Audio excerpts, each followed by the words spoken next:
Hi guys, inbreeding के characters आगे हम लेके चलते हैं आज की क्लास में।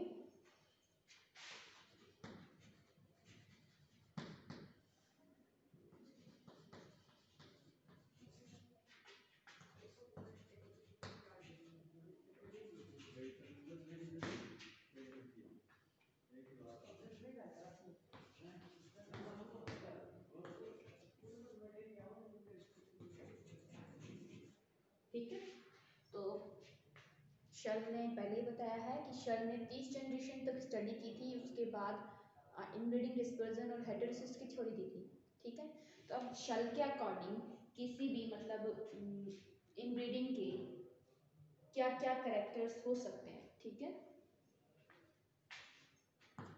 तो सबसे पहले हम पॉइंट ये लिख देते हैं कि शर्ल ने 30 जनरेशन तक इनब्रीडिंग की स्टडी की, उसके बाद कुछ करेक्टर्स बताए इनब्रीडिंग के।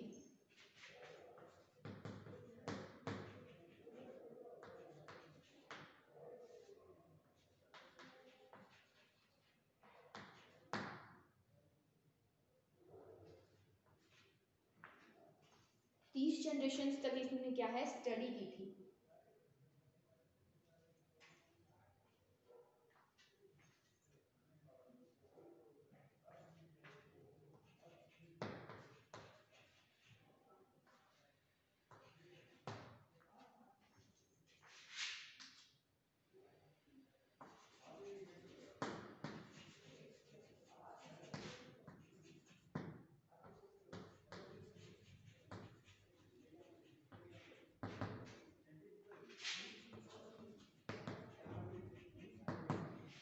शर्ल ने इनब्रीडिंग के इफेक्ट की स्टडी 30 जनरेशन में की थी इनके अकॉर्डिंग।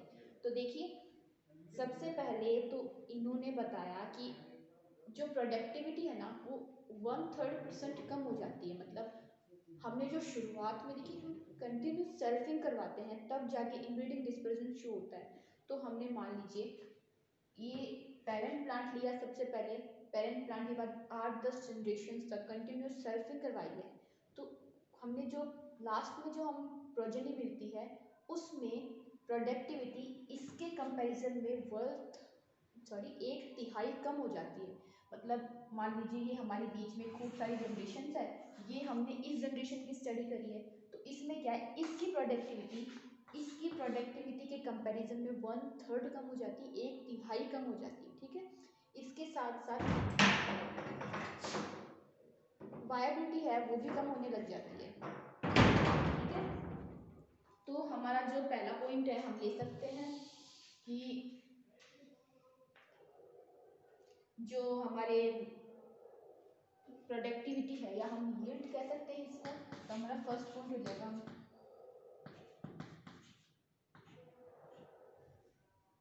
यील्ड। पैदावार होती है, प्रोडक्टिविटी भी हम पैदावार कह सकते हैं, उत्पादकता कह सकते हैं। तो हमारी जो प्रोडक्टिविटी है वो 1/3 कम हो जाएगी।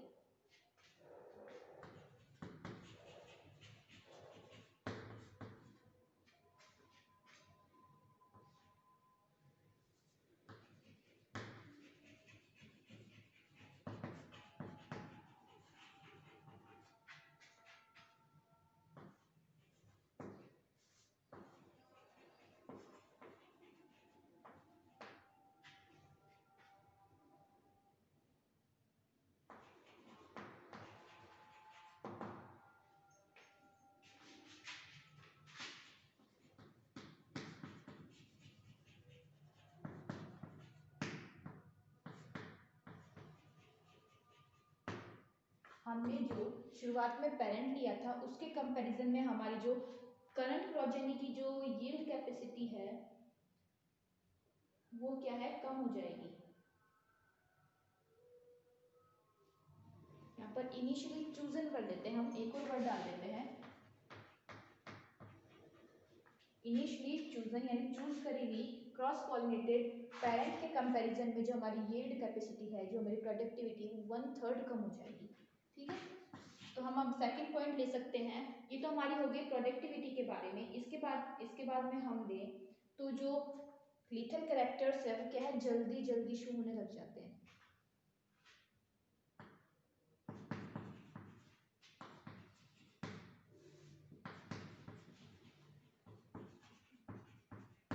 लिथल कैरेक्टर्स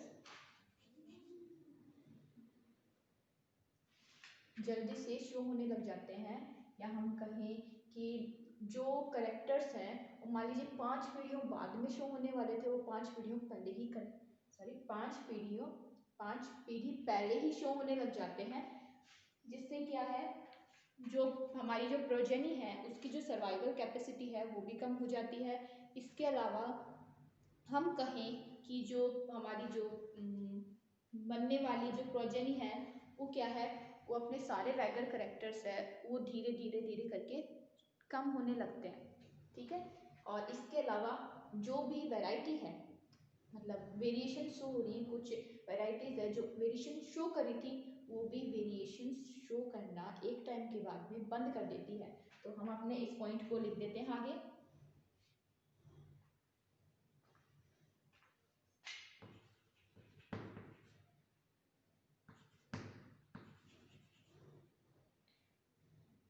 जो हमारे वैगर करेक्टर्स हैं वो जल्दी से दिखाई देने लग जाते हैं,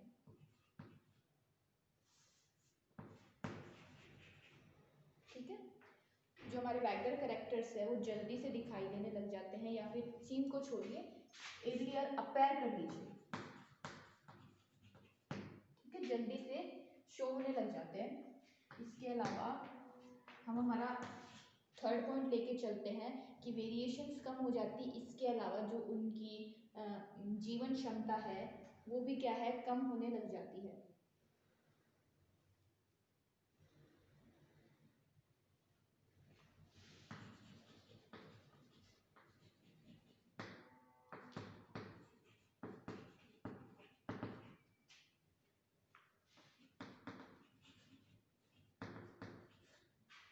वो क्या है, अपनी वायबिलिटी या हम कहें कि अपनी जीवन क्षमता वो क्या है, कम करने लग जाती है और क्या है, सरवाइव नहीं कर पाती है।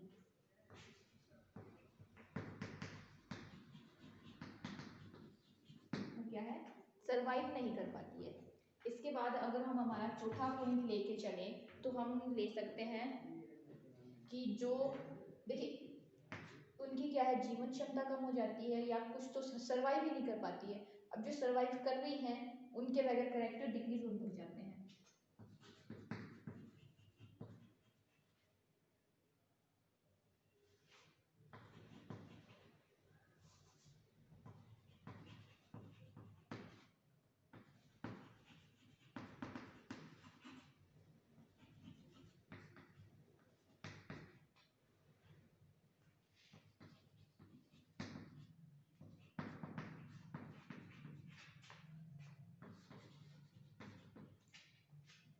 वो क्या है, अपने वैगर करेक्टर्स लूज कर देती है, वैगर करेक्टर खो देती हैं, ठीक है। अब वैगर करेक्टर्स में आप ले लीजिए yield, size, productivity, maturation period, तो ये सब हो गए। तो जो हमारे जीएच शेल थे इन्होंने क्या है, इनब्रीडिंग डिस्पर्जन पर और इनब्रीडिंग पर 30 साल तक काम किया, 30 जनरेशन तक काम किया, सॉरी। तो इन्होंने क्या है, इनब्रीडिंग के कुछ इफेक्ट बताए, कुछ करेक्टर्स बताए, ठीक है। तो ये हैं इनब्रीडिंग के करेक्टर्स, जिसमें क्या है 1/3 प्रोडक्टिविटी कम हो जाएगी, जो लिथल करेक्टर्स है वो जल्दी शो होने लग जाएंगे, और क्या है जो प्रोजेनी है उनकी वायबिलिटी कम हो जाएगी या कुछ सर्वाइव ही नहीं करेंगी, और जो कुछ सर्वाइव करेंगी वो अपने वैगर करेक्टर्स को लूज कर देंगी, खो देंगी, ठीक है। तो अब देखिए हमने यहाँ तो होगी हमारे इनब्रीडिंग डिस्पर्जन और हेटेरोसिस की बात होगी, लेकिन इनब्रीडिंग डिस्पर्जन और हेटेरोसिस को समझाने के लिए कुछ साइंटिस्ट ने मतलब कुछ थ्योरीज दी है, कुछ हाइपोथेसिस दी है, अवधारणाएं दी हैं, ठीक है। तो अब उन अवधारणाओं की बात कर लेते हैं, जिसमें से हमारी दो मेन अवधारणाएं या हमारी दो थ्योरीज आती हैं, जो हम हाइपोथेसिस आती हैं, जो क्या है हेटेरोसिस या हाइब्रिड वैगर और इनब्रीडिंग पर दी गई थी। तो हमारा नेक्स्ट टॉपिक हो जाएगा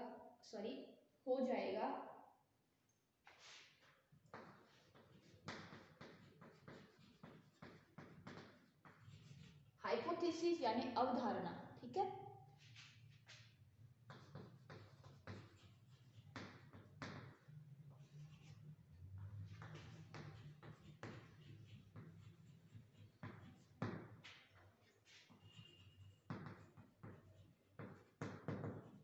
यहाँ हेटेरोसिस का मतलब हाई क्वालिटी यानी इंक्रीज इन सुपीरियर करेक्टर्स, और इनब्रीडिंग डिस्पर्सन है decrease in superior characters, decrease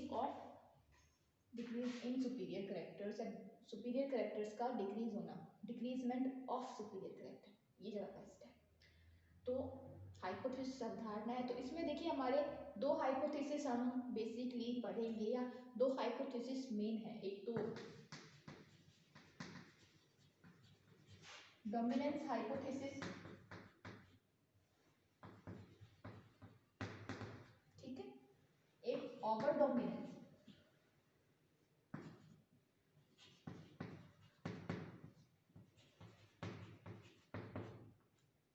first है हमारी डोमिनेंस हाइपोथेसिस और सेकंड है हमारी ओवर डोमिनेंस हाइपोथेसिस। देखिए अब ये डोमिनेंस हाइपोथेसिस तो ये कहती है कि जो डोमिनेंट करेक्टर है वो रिसेसिव करेक्टर को जो हमारे सुपीरियर वर्ड देखिए, हमारा डोमिनेंट करेक्टर है वो हमारे रेसेसिव करेक्टर या अप्रभावी लक्षण को कवर कर लेता है, उसके प्रभाव को कवर कर लेता है या मास्क कर लेता है, ठीक है। तो वो हमारा ये है डोमिनेंस करेक्टर, जिसकी वजह से क्या है वैगर करेक्टर्स डेवलप होते हैं। और जब हेटेरोजाइगोसिटी बढ़ती है या क्रॉस पॉलिनेशन होता है तब तो क्या है वैगर करेक्टर्स शो हो जाते हैं, लेकिन अगर हमारे होमोजाइगोसिटी इंक्रीज हुई या हमने सेल्फ पॉलिनेशन करवाया तो वैगर करेक्टर डिक्रीज हो जाएंगे, क्योंकि रेसेसिव करेक्टर अपना जो प्रभाव है, अपना इफेक्ट है वो शो करने लग जाते हैं।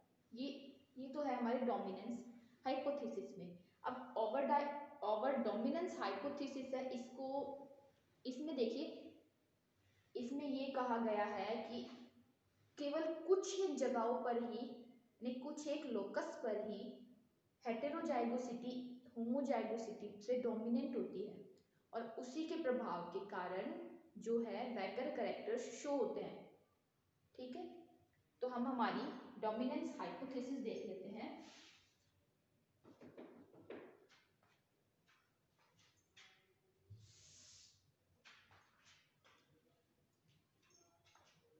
तो देखिए ये जो डोमिनेंस हाइपोथेसिस है, ये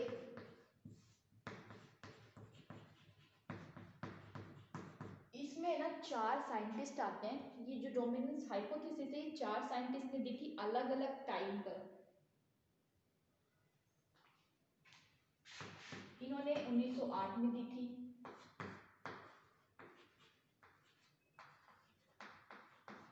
से इन्होंने क्या है 1910 में, मतलब इन्होंने इनब्रीडिंग डिस्पर्सन और हेटेरोसिस पर ही काम करते हुए अलग अलग टाइम में अलग अलग मतलब ये डोमिनेंस हाइपोथेसिस की अवधारणाएं दी।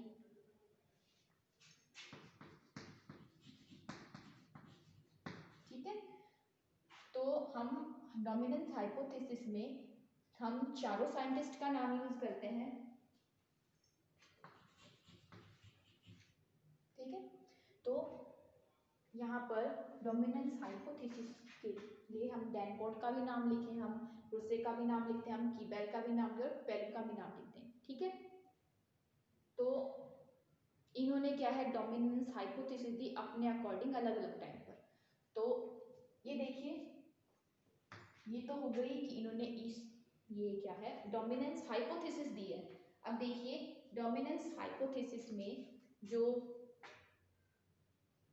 के अकॉर्डिंग टू इन सबके कि जो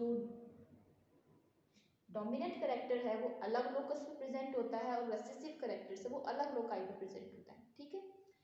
और जब इनके बीच में या हम कुछ क्रॉस पॉलिनेशन करवाते हैं अलग अलग जीनोम वाले पेरेंट्स के बीच में, तो क्या होगी हेटेरोजाइगोसिटी इंक्रीज होगी। अब हेटेरोजाइगोसिटी इंक्रीज होने के कारण वैगर कैरेक्टर्स इंक्रीज होंगे, और होमोजाइगोसिटी इंक्रीज होने के कारण हाइब्रिड वैगर है या वैगर कैरेक्टर्स है वो डिक्रीज हो जाएंगे, ठीक है। ये है इस हाइपोथेसिस के अकॉर्डिंग। तो हम लिख लेते हैं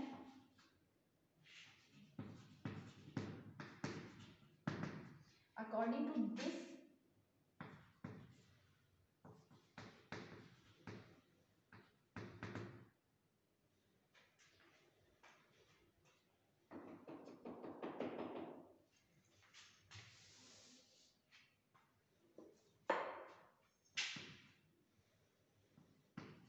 अकॉर्डिंग टू दीज, ठीक है, इन सब के अकॉर्डिंग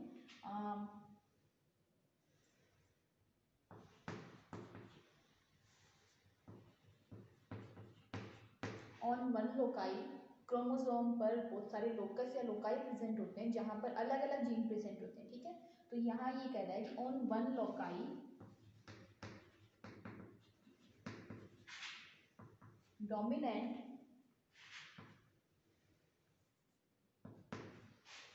एक लोकाई पर डोमिनेंट कैरेक्टर या डोमिनेंट जीन प्रेजेंट होता है, और वहीं दूसरी लोकाई पर क्या होता है, किसी और लोकाई पर हमारे रेसेसिव कैरेक्टर्स प्रेजेंट होता है।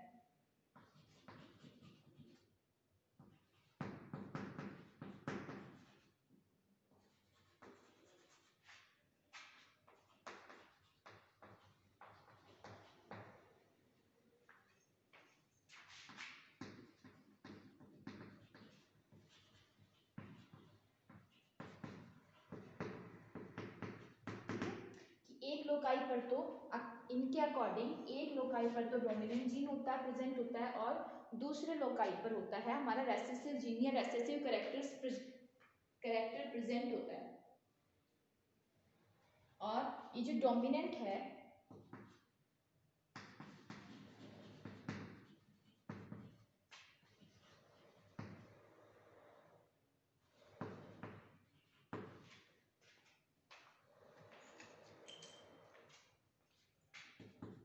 ये क्या है, पॉजिटिव कैरेक्टर्स या पॉजिटिव इफेक्ट शो करता है वाइल, जबकि वाइल का मतलब जबकि,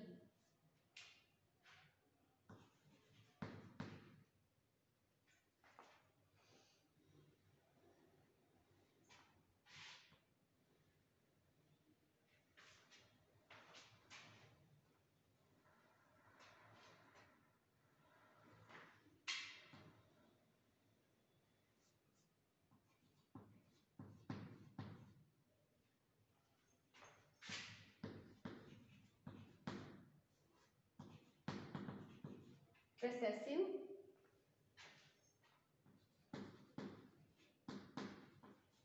ये क्या है, नेगेटिव कैरेक्टर शो करता है। या हमने इसको यहाँ हम पॉजिटिव कैरेक्टर्स के लिए ले रहे हैं, और यहाँ पर हम इसको नेगेटिव कैरेक्टर्स के लिए ले रहे हैं।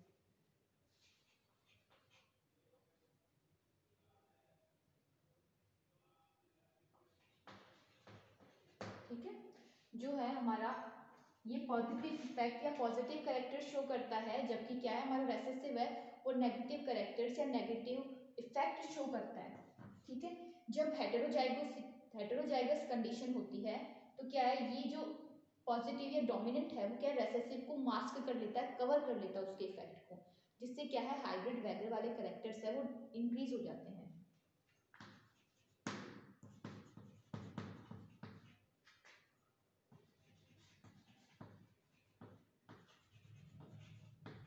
ठीक है, कंडीशन लिख रहे हैं यानी ये वाला,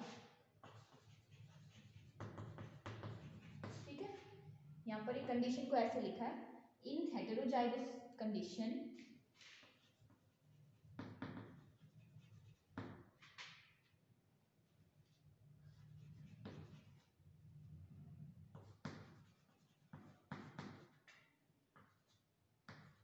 अब देखिए यहाँ पर हम लिख रहे हैं इन होमो हेटेरोजाइगस कंडीशन डोमिनेंट जीन या डोमिनेंट ये लीजिए जीन कवर्स या मास्क यानी ढक लेना,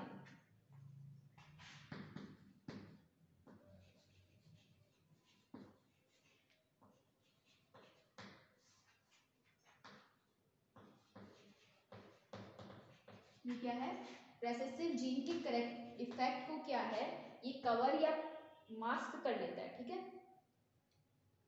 ये थोड़ा हमारी राइटिंग है वो छोटी हो गई है तो आपको समझने में थोड़ी सी प्रॉब्लम आ रही होगी, तो इस लाइन को हम मिटा के दोबारा लिख देते हैं।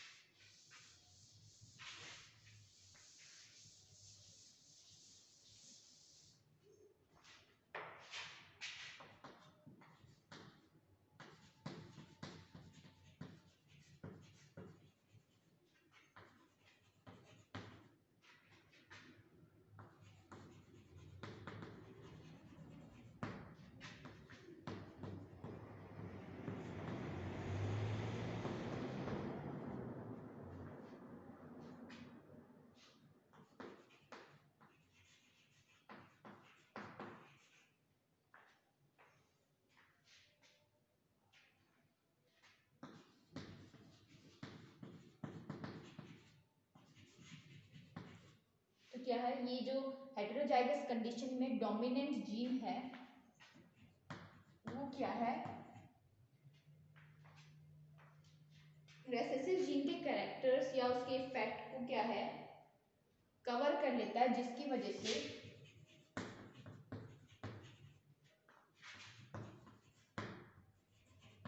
वैगर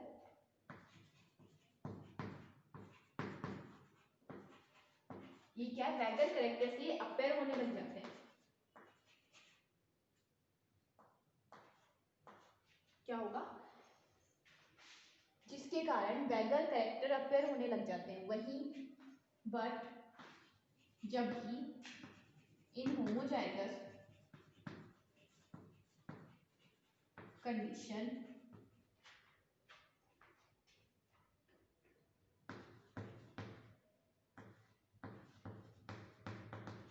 रेसेसिव जीन है, ये अपना जो इफेक्ट है ये क्लियरली शो करता है, जिसकी वजह से क्या होता है, वैगर कैरेक्टर्स या हेटेरोसिस डिक्रीज हो जाता है।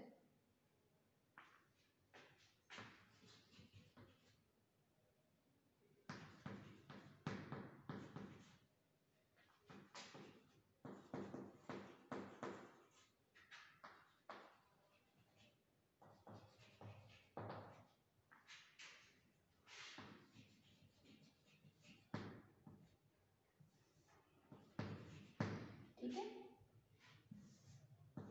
जिसकी वजह से क्या होता है, वैगर कैरेक्टर डिक्रीज हो जाते हैं। होमोजाइगस कंडीशन में रेसेसिव जीन आसानी से और साफ तरीके से क्या है, अपना इफेक्ट शो करता है, ड्यू टू विच इसके कारण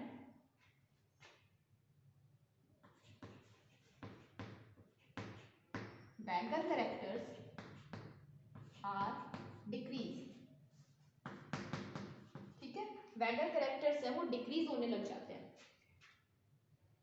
और क्या है, वैगर कैरेक्टर डिक्रीज हो रहे हैं तो हमारी इनब्रीडिंग डिस्पर्जन शो हो जाएंगी।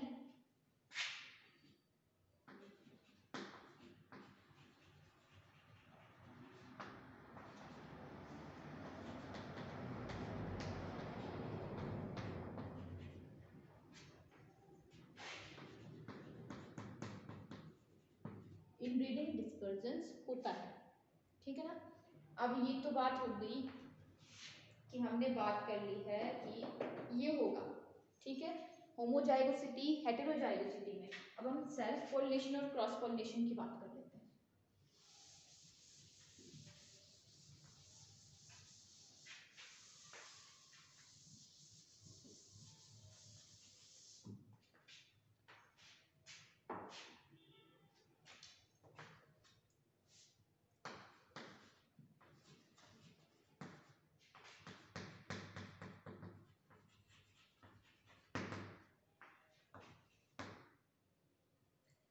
हाँ, देखिए अब क्या है, हम क्रॉस पॉलिनेशन करवाएंगे।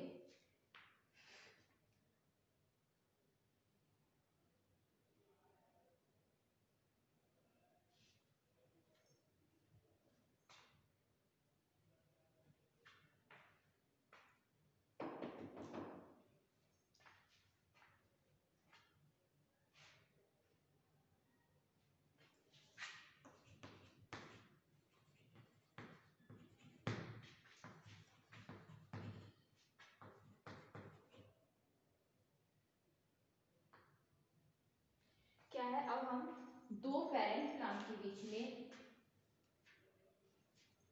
क्रॉस करवा रहे हैं, जो कि क्या है, हेटेरोजाइगस है।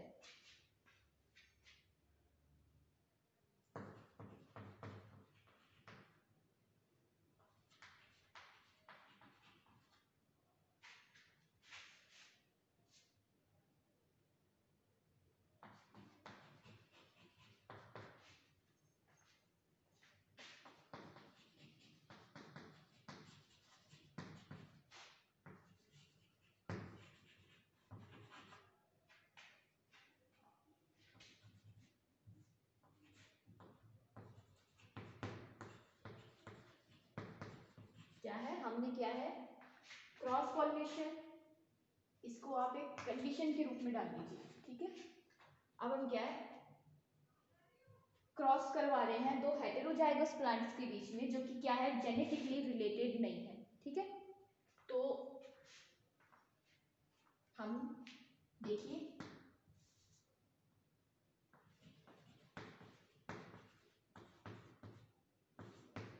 ये हमारा पहला पेरेंट प्लांट हो गया, और वहीं हम दूसरा ले रहे हैं। ये हम अब एग्जाम्पल हमने पिछली क्लास में भी लिया था,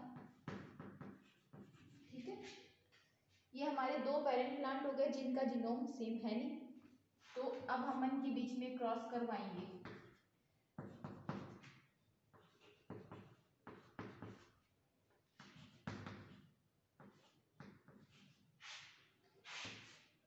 क्रॉस करवाया है तो हमें जो हमारी प्रोजेनी मिली है वो है,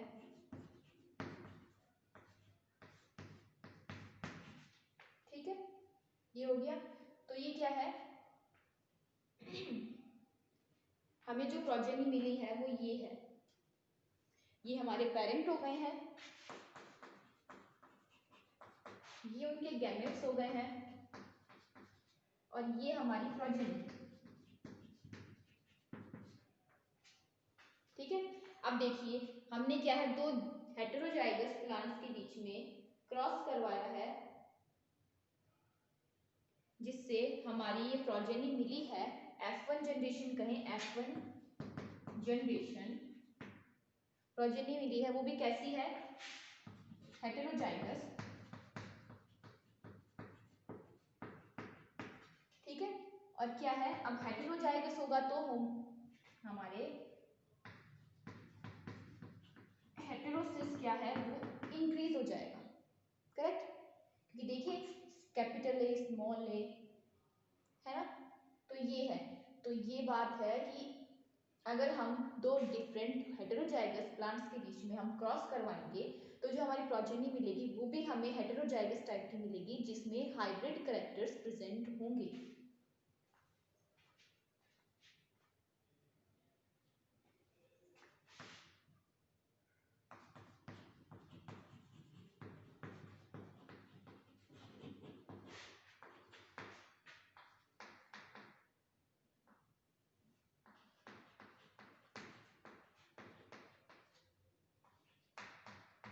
हमारी क्या है, जो प्रोड्यूस प्रोजेनी है वो हेटेरोजाइगस है, इन विच, जिसके अंदर वैकर कैरेक्टर्स या हेटेरोसिस प्रेजेंट है, ठीक है। तो हमने दो हेटेरोजाइगस प्लांट के बीच में क्रॉस करवाया है जो कि जेनेटिकली रिलेटेड नहीं है, तो हमारी प्रोड्यूस प्रोजेनी है वो भी हेटेरोजाइगस होगी, जिसके अंदर हेटेरोसिस प्रेजेंट होगा। वहीं अगर हम दूसरी कंडीशन ले जिसमें हम क्रॉस करवा रहे हैं,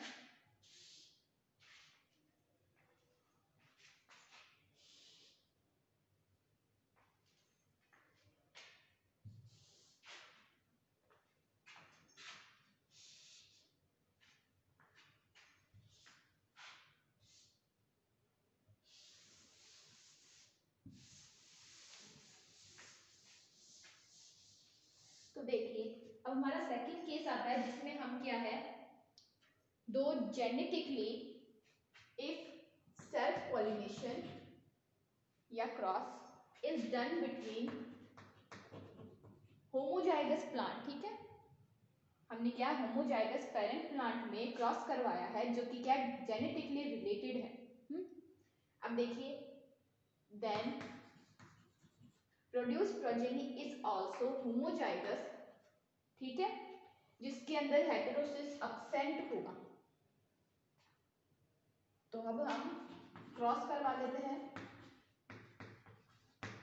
ये है हमारी प्रोजेनी सॉरी पेरेंट, तो हमने होमोजाइगस पेरेंट लिए हैं दोनों, तो जो हमने सेकंड लिया है उसका जीनोम भी क्या है, सेम टू सेम होगा।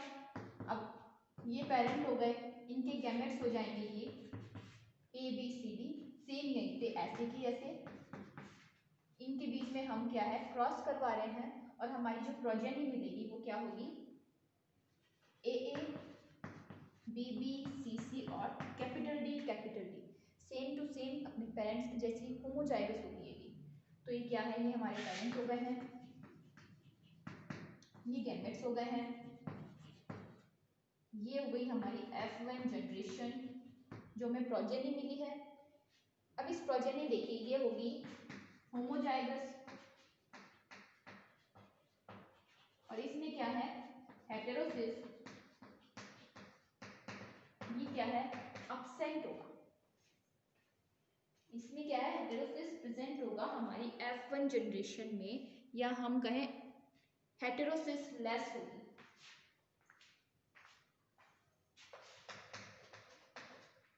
तो ये है हमारा पहला डोमिनेंस हाइपोथेसिस।